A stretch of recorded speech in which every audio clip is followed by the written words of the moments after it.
mouth breather. Or perhaps not, because today, in contrast to my usual channel shtick, I'm going to be doing the best I can to keep my chin out of the frame because I've got some rather horrific wounds on my face and throat that look pretty bad, and I don't want to gross out the entire internet by showing them. So it's nothing serious. It's just something that I haven't managed to get sorted out yet. So I'm going to keep my chin buried in this pillow in order to cover that up as best I can, so that everybody only has to deal with how gross the other 90% of my face looks. So anyway, the subject of today's video is provided by the fact that I am home from work early today and will not be going to work for about the next week or so. We have been furloughed for lack of work, or lack of the particular kind of work that I do. So I still have a job, but I also have time on my hands, which I normally don't. I've been really feeling stretched very thin, which is one of the many reasons I haven't made videos for quite a while. So the point this time is to actually talk about that, to talk about the mercenary process of trading time for money, and to consider that in a philosophical context. I spent a lot of my time thinking about things that are very abstract, the meaning of life and concepts of that nature, and normally I don't try to put those thoughts in any kind of terribly practical context, because the way I figure it, reality as we know it is incomprehensible. We're never going to get to the bottom of what's actually true, but we can decide what should be true, and that's, in my opinion, more interesting and more useful than trying to figure out what actually is true and then convince other people to share our beliefs so that we can start bossing them around and get to work on building some sort of public works project that may or may not be beneficial in the long run. Sometimes it makes sense to do those things, but there have also been a lot of those things that don't make sense in my opinion, but I'm just one guy, so what do I know? But anyway, I find it more interesting to think about abstracts, about theories, about what I would do if I created a universe, rather than about what some being that is probably beyond our comprehension may or may not have done in order to create this universe, if it didn't just happen randomly the way science currently seems to indicate. Not that they can't say definitively that there is no God, but they can say that there's no evidence that there is a God, and the difference there is kind of semantics. Contrary to my fondness for highly abstract philosophy, I absolutely hate semantics and do not want to have a conversation about what the actual meaning of the word is and nonsense of that sort. So I spend a lot of time thinking about things that are fairly far removed from reality.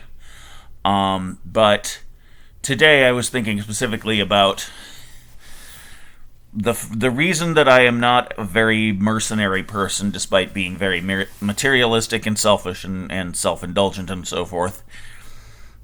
To me, it does not make sense to value money more highly than anything. In general, we trade our time for money because the money will allow us to buy things that we need to live, and some people kind of go off the deep end and want to get way more money than they actually need in order to stay alive and meet their needs.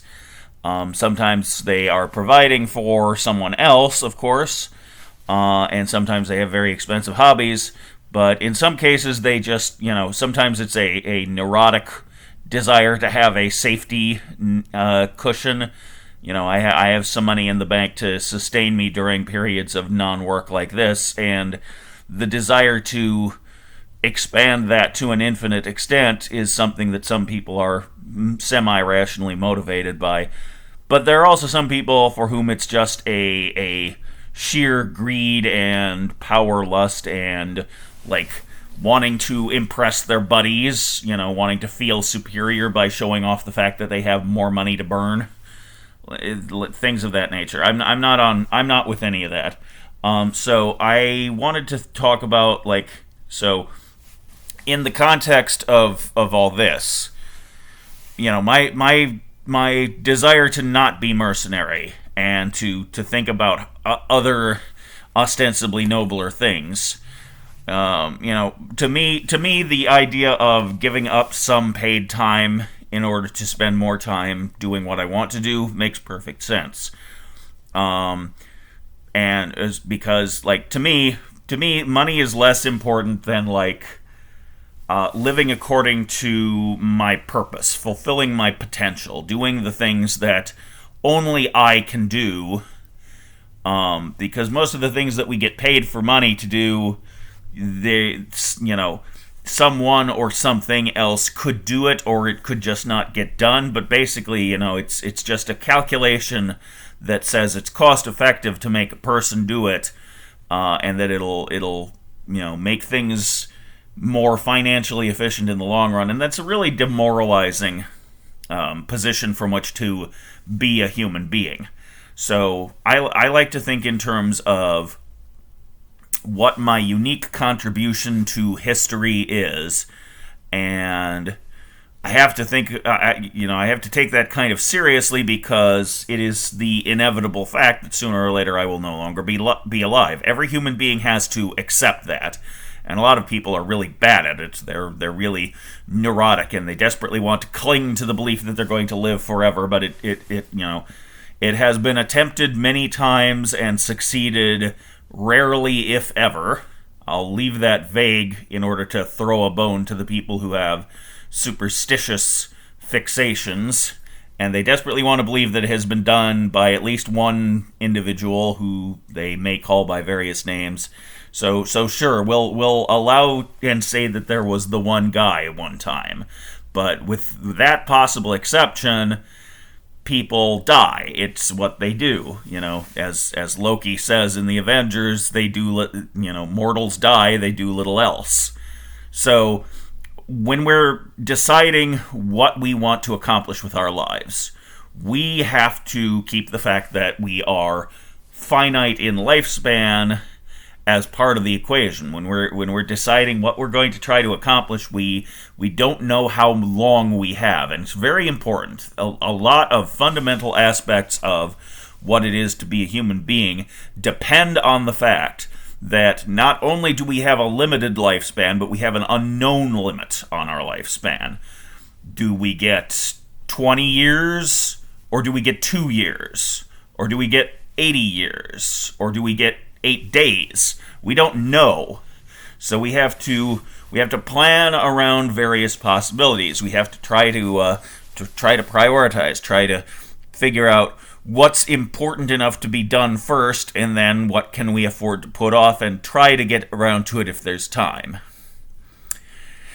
None of what I have felt like saying today is particularly revelatory. The vast majority of people, if they are at all thoughtful, are already aware of all of this. So this is not meant to be my most profound or useful video, but it seemed to me as though there was something worth saying in there, something worth contemplating about the idea that we have to strategize based on specifically a lack of information. I think there was something more specific that I wanted to get at, but as usual, my thought process has kind of diffused. So I don't know exactly where I was going with all this, but I do think it is a worthwhile topic.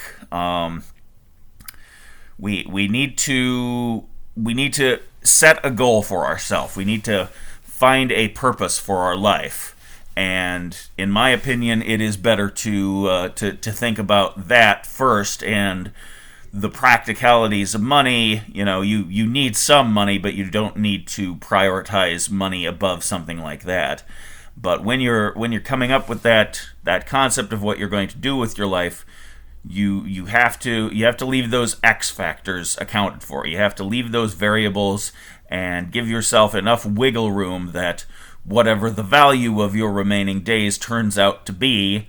You know, this subject is specifically on my mind because I was considering the past of the Mouth Breather channel. The fact that I tried to record the four forms of American evil and alluded to it several times, never completed it, and then I made the end video because of the pressure that I was under at the time, and then it was deleted. I have actually gotten that one back enough to watch it a couple of times, so I've there's a copy of it on my YouTube channel that is not available to anyone other than me. I've watched it on that copy. I have not yet transcribed it, but that's on my to-do list. So it's, at some point during this extra time, we'll see if I can manage to get around to doing that. But as always, I have a billion other things I want to do, so we'll see. I learned a rather harsh lesson about procrastination, and yet I'm still doing it. It's kind of unavoidable.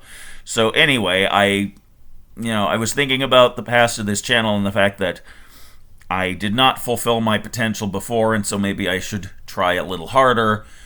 But there's still those unknowns. There's still those X factors where there's no way of knowing exactly how long I have.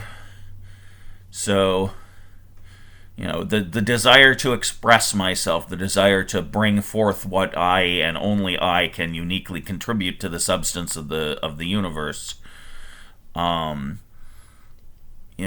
don't know if there is any such thing, but I speculate that there is. It feels true to me, and I have some evidence to point to it. And if whether you find that evidence persuasive, that's up to you. But I have this compulsion to try and say something that has not been said before, and today I have failed miserably. But on another day, I still have reason to hope that I will.